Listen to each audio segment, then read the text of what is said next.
Ukraine पर रूस का बहुत बड़ा हमला हुआ है। यूक्रेन के 9 इलाकों में रूस ने रॉकेट दागे हैं। आज सुबह सुबह मिसाइल से भी हमले अंजाम दिए गए हैं। यूक्रेन के कई शहरों में इस वक्त रेड अलर्ट सायरन बज रहे हैं। मिसाइल हमले में 3 लोगों की मौत की जानकारी फिलहाल सामने आ रही है। ये जो ताजा हमला हुआ है, इससे यहां पर रहने वाले तमाम सिविलियंस दहल गए हैं। इस वक्त किस तरह की चीख पुकार वहां पर मची हुई है, तस्वीरों में आप साफ तौर पर देख सकते हैं। ये ताजा हमले यूक्रेन में अंजाम दिए गए।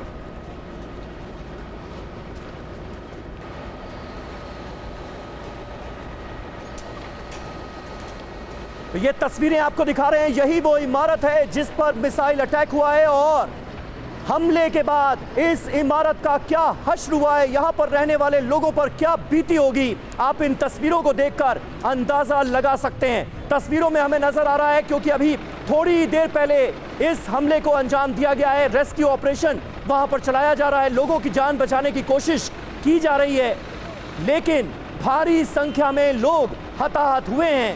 सुबह सुबह इस मिसाइल हमले को अंजाम दिया गया है। मनीष झा इस वक्त हमारे संवाददाता हमारे साथ मौजूद हैं। मनीष, ताजा हमले की तस्वीरें भी हम अपने दर्शकों को इस वक्त दिखा रहे हैं। रूस ने मिसाइल अटैक किया है जिसमें 3 लोगों की मौत हुई है और मौत का आंकड़ा बढ़ भी सकता है। इस तरह के हमले अभी भी जंग में जारी नजर आ रहे हैं और सिविलियन इलाके भी इफेक्ट होते हुए नजर आ रहे हैं।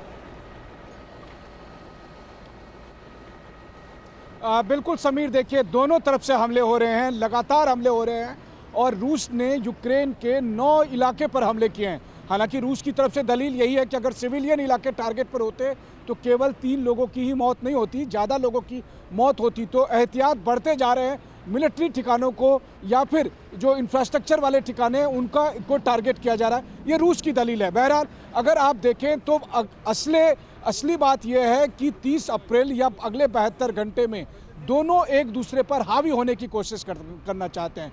रूस ये मैसेज देने की कोशिश में लगा है कि यूक्रेन का जो वो तथाकथित स्प्रिंग ऑफेंसिव है उसे हम कामयाब होने नहीं देंगे और इसीलिए रूस ने आज सुबह सवेरे ही अर्ली मॉर्निंग में ही अपनी तरफ से कई सारे मिसाइल दागकर यूक्रेन के हौसले को कमज़ोर करने की कोशिश की है। और उसका परिणाम ये हो सकता है कि जिस जगह पर मैं खड़ा हूँ, जिस शहर में मैं खड़ा हूँ, ये दरअसल यूक्रेन की जद में आ सकता है क्योंकि ये वो इलाका है जो बाखमुत के पास है। अच्छा। ये वो इलाका है जो अवदीवका के पास है और उन दोनों जगह से लगातार डोनेट्स्क के इन इलाकों पर हमले किए जाते हैं और इसी वजह से रूस को अब ये जिम्मेदारी बन रही है कि किस तरीके से वो इस इलाके को यूक्रेन के शेलिंग से। ठीक है मनीष बने रहिए आप हमारे साथ। चेक्सी इलाके की ये तस्वीरें, यूक्रेन के चेक्सी इलाके की तस्वीरें दिखा रहे हैं जहां पर सुबह सुबह ताजा हमले हुए हैं। हमारे साथ तमाम खास मेहमान भी मौजूद हैं। मेजर जनरल ब्रजेश कुमार, किस तरह से इन हमले की तस्वीरों को आप एनालाइज करेंगे? क्या आपको लगता है कि सिविलियन इलाके को टारगेट तो किया गया लेकिन भारी संख्या में सिविलियन हताहत हुए भी हैं? इस तस्वीर को देखकर तो ऐसा ही लग रहा है, क्या कहेंगे? समीर, ये वॉर जोन है जहां अगर कहें तो 30 अप्रैल या उसके आसपास में मेजर ऑफेंसिव की तैयारी चल रही है, ये कहा जा रहा है। तो उसके पहले सिक्योर करते हैं अपने लाइंस को, फर्म बेस को, ताकि ऑपरेशंस को लॉन्च कर सकें या हम उस एरिया को डिफेंड कर सकें।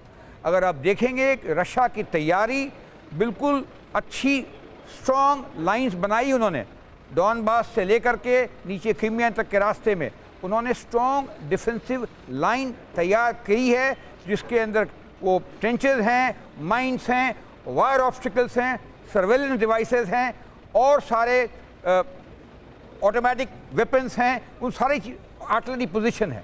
तो उस तरीके से रशिया बहुत सावधान है। दूसरी तरफ ये देखें, जब तक ज़ेलेंस्की ज़मीन पे कुछ कदम पॉजिटिव नहीं दिखाते हैं तो उनका भी जो सामग्री जो आती है वेस्टर्न वर्ल्ड से, अमेरिका हो, फ्रांस हो, जर्मनी हो, आने में तंगी होगी। इस वजह से भी उनको ज़रूरी है कि कुछ वो अपना ऑफेंसिव प्लान करें। लेकिन जेके त्रिपाठी सर, ये जो तस्वीरें सामने आई हैं, हम 30 अप्रैल का भी लगातार जिक्र कर रहे हैं कि 30 अप्रैल को यूक्रेन कोई बड़ा अटैक कर सकता है, लेकिन उससे पहले रूस का ये हमला और वो भी रिहायशी इलाकों में और बड़ा नुकसान दिख रहा है।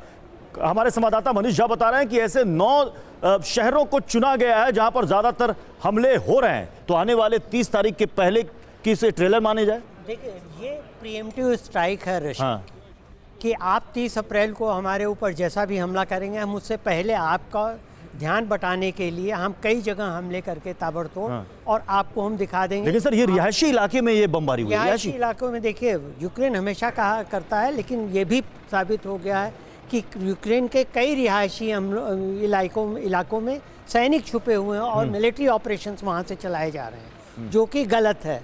इसीलिए उन रिहायशी इलाकों पे हमला किया गया। वैसे ये बात सही है कि जब इतना वॉर जो है इतनी इंटेंसिटी के साथ होता है तो कई सिविलियन कैजुअलिटी होती ही, तो उससे मना नहीं किया जा सकता। लेकिन ये बिल्कुल, ये रूस की तो दलील भी हम देख रहे हैं। मनीष हमारे साथ जुड़े हुए हैं, सीधे चलेंगे उनके पास। मनीष, ये दलील तो रूस हमेशा से देता रहा है कि हम मिलिट्री ठिकानों को ही टारगेट कर रहे हैं, लेकिन अभी देखिए हम थोड़ी देर पहले खबर दिखा भी रहे थे मनीष कि किस तरीके से यूक्रेन के जो निवासी हैं उनको वेकेट करने की भी प्लानिंग बन रही है। देखिए, सिविलियंस को टारगेट नहीं करना, लेकिन सिविलियंस को ही एक तरीके से ढाल भी बनाया जा रहा है कि भाई डोनेट्स्क को, लुहांस्क को, इन इलाकों से खाली करा के या तो रशियन पासपोर्ट ले या यहाँ से इलाके छोड़ दे। तो ये कैसे बिलीव कर लिया जाए, विश्वास कर लिया जाए कि इस बात को बहुत केयरफुली रूस हमलों के पहले या कोई रणनीति बनाने के पहले देखता होगा कि भाई सिविलियन को कोई नुकसान ना हो? बिल्कुल रवि, देखिए, आपके इन तमाम सवालों का जवाब देने की मैं कोशिश करूंगा। सबसे पहले तो मैं बताऊं आपको कि जो कहा जा रहा है कि उन सिविलियन को निकाल दिया जाएगा, दरअसल मैं जिस जगह पर खड़ा हूं, अगर आप इसे गूगल पर या लोकेशन के वाइज देखें तो अभी भी मेरे मोबाइल पर ये लोकेशन यूक्रेन दिखाता है। लेकिन हकीकत ये है कि डीपीआर, एलपीआर, खेरसॉन, ज़ेपोरिज़िया के ये इलाके जनमत संग्रह के बाद रूस के में चले गए हैं। डोनेट्स्क के तमाम जो लोग हैं, इनको लेकर अब रूस का कहना यह है कि जिन लोगों ने पासपोर्ट अब तक नहीं बनाया है वो रूस का पासपोर्ट बना लें, और जो बनाने की इच्छा नहीं रखते हैं तो फिर तो ये रूस की टेरिटरी है, आप यहाँ से यूक्रेन जा सकते हैं। ये रूस का कहना है, और इसीलिए ये बात आई कि रूस ने और समय दिया है कि 2 महीने में और दिए जा रहे हैं।